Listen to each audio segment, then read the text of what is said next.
তো এবছর জামাই ষষ্ঠীর ভিডিও নিয়ে চলে এসেছি। আমার মামা বাড়িতে কিন্তু বিশাল বড় করে জামাই ষষ্ঠী হয়। আমার মা, আমার মাসি, মেসো সবাই মিলে, আমার বাবা থাকাকালীনও যেত, তো আমার বাবা এখন নেই হয়তো আমাদের মধ্যে, কিন্তু তাও আমরা যাই। আমার দিদা খুব আনন্দ পায়। তো দেখো আমার মামা বাড়িতে কিন্তু ষষ্ঠী পুজো হয়, যে আমার দিদা আমার মেসোর হাতে যে ধাগা বেঁধে দিচ্ছে, আমাদের হাতেও দিয়েছিল। তো সকাল সকাল প্রথমে লুচি, তারপরে দই, মিষ্টি, ফল এসব দিয়ে কিন্তু আজ সবাই আমরা ব্রেকফাস্ট করেছিলাম। জামাই ষষ্ঠীতে এগুলো দিয়ে নাকি ব্রেকফাস্ট করতে হয়, লুচি, তরকারি, মিষ্টি, তারপরে 5 রকম মিষ্টি ছিল, দেখো দই ছিল, ফল ছিল, তালের শ্বাস প্রচুর। আর সেদিনকে কিন্তু রান্নাবান্নার দায়িত্বে ছিলাম আমি আর আমার মা। তো আমি রান্না করেছিলাম বেসিক্যালি ইলিশ মাছ, পোলাও এইসব রান্না করেছিলাম, আর মা মুরগির মাংস, খাসির মাংস এসব করেছিল। তো জামাই ষষ্ঠীর জামাইয়ের মেনু পাতে যে মেনুগুলো দেওয়া হয়েছে ওগুলো একবার দেখে নাও তোমরা। ভাত, পোলাও, মাংস, মাছ অনেক কিছুই ছিল, কিন্তু এই জামাই আবার খাসির মাংস খায় না, তো এই জামাইকে মুরগির মাংস দেওয়া হয়েছিল। আর আলাদা কিন্তু আমাদের জন্য মাটন করা হয়েছিল। মাটন কষাটা হেভি হয়েছিল। তো সব ক্লিপ নিতে পারিনি, কারণ সেদিনকে দেখো আমার ভিডিও করা সম্ভব হয়নি, কারণ জামাই ষষ্ঠীর দিন প্রচুর ব্যস্ত ছিলাম আমরা সবাই। যেটুকু ক্লিপ নিয়েছিলাম সেটুকুই তোমাদের সাথে শেয়ার করছি। আর প্রচুর কিন্তু আনন্দ হয়েছিল আমার মা বাড়িতে।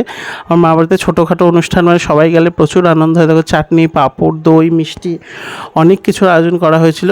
আর সেদিনকে ছিল সেই গরম, সেই গরম। এরকম জামাই ষষ্ঠী যেন আর না পড়ে, এত গরম, মানে কিছু খেয়ে শান্তি পাওয়া যাচ্ছিল না, কিছু করে জামা প্যান্ট পরে কিচ্ছু করে শান্তি পাওয়া যাচ্ছিল জন্য কাউকে দেখাচ্ছি না ক্লিপে, সবাই খালি গায়ে নাঙ্গাপোঙ্গা হয়ে বসেছিলাম, এত গরম লাগছিলো কি বলবো।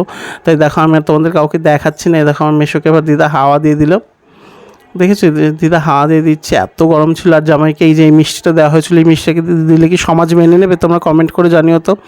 তারপরে খেয়ে দিয়ে উঠে এত গরম লাগছিলো, নিয়ে চলে এসেছিলাম পেপসি। আমার মা বাড়ির সামনে একটা আইসক্রিমের কারখানা আছে, ওখান থেকে পেপসি নিয়ে এসে খেয়ে নিলাম সবাই মিলে।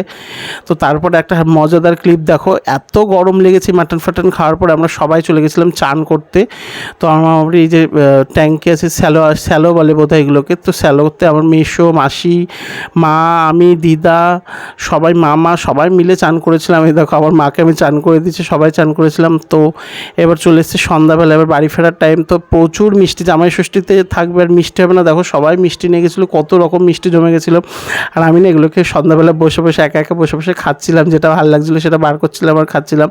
তো তোমরা কারা কারা মিষ্টি ভালো খাও আমাকে কমেন্ট করে জানিও। যে এখন কিন্তু মিষ্টিগুলো যে ভিডিওটা এডিট করার সময় আমার মনে হচ্ছে এখন থাকলে ভালো হতো।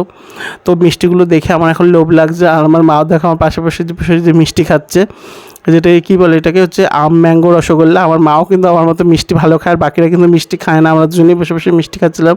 আর দেখো আমার ভাই, যে পুচকে ভাই, মাসির ছেলে, দুপুরে দেখো রাত্রেবেলা স্প্রাইট খেয়ে হজম করছিলাম। আজকের ভিডিওটা এখানে শেষ করি, টাটা।